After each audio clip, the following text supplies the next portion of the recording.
అనాథ పిల్లల బాధలు, సింగిల్ పేరెంట్స్ పడుతున్న కష్టాలు చూసి చలించిపోయింది. వారికి తోడుగా నిలవాలి అనుకుంది. తన ఆలోచనలు ఆచరణలో పెట్టి ఏళ్లుగా సమస్యలతో బాధపడిన వారికి అండగా నిలిచి భరోసానిచ్చింది. ఆమె south Africa miss world contestant Zoalize. Miss world 2025లో పోటీ చేస్తున్న జోయా లైస్ పై స్పెషల్ స్టోరీ ఇప్పుడు చూద్దాం. Zoalize Jansen van Rensburg south ఆఫ్రికాకు చెందిన మిస్ వరల్డ్ కంటెస్టెంట్. కేవలం వయసు 18 సంవత్సరాలు. చిన్న వయసే, కానీ ఆమె లక్ష్యాలు మాత్రం చాలా గొప్పవి. సౌత్ ఆఫ్రికా రాజధాని ప్రెటోరియాలో జన్మించిన జోయా లైస్ 2024లో మిస్ సౌత్ ఆఫ్రికా కిరీటాన్ని గెలుచుకుంది. ఒక డిజిటల్ మార్కెటింగ్ ఎగ్జిక్యూటివ్ గా జోయా లైస్ కెరీర్ ప్రారంభమైంది.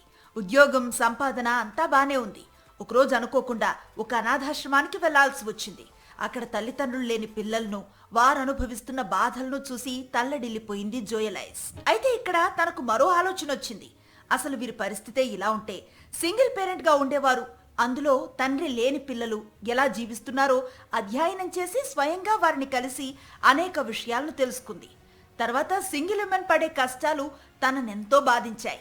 ఇక వారి పిల్లల చదువులు, బాగోగులు కూడా అంతంత మాత్రమే అని గ్రహించింది. అప్పుడే never too young to advocate అనే సంస్థను స్థాపించింది జోయా లైస్.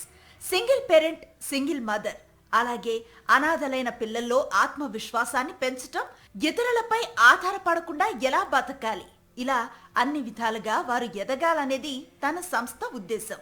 నేటి పిల్లలు రేపటి తరానికి వారధులు. వారి భవిష్యత్తు బాగుండాలంటే వారి కోసం మనం సమయం కేటాయించాలి.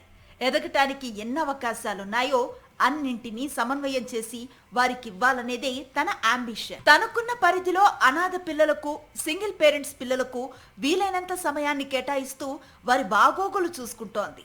అలాగే అదనంగా మరికొన్ని స్వచ్ఛంద సంస్థలతో కలిసి ఫండ్ రైజ్ చేస్తూ ఎంతో మంది పిల్లల జీవితాల్లో వెలుగులు నింపుతోంది ఈ సౌత్ ఆఫ్రికా భామ. చిన్న వయసులో గొప్ప పనులు చేస్తున్న జోయా లైస్ జాన్సన్ వాన్ రెన్స్బర్గ్ వంటి వారు అందరికీ ఆదర్శం. మంచి చేయాలనే సంకల్పం ఉంటే చాలు, విశ్వం మనకు సహకరిస్తుందంటూ తన సేవలను విస్తరిస్తూ ఎంతో మందికి ఆదర్శంగా నిలుస్తూ ముందుకు సాగుతున్న జోయా లైస్ కు ఆల్ ది బెస్ట్ చెప్దాం.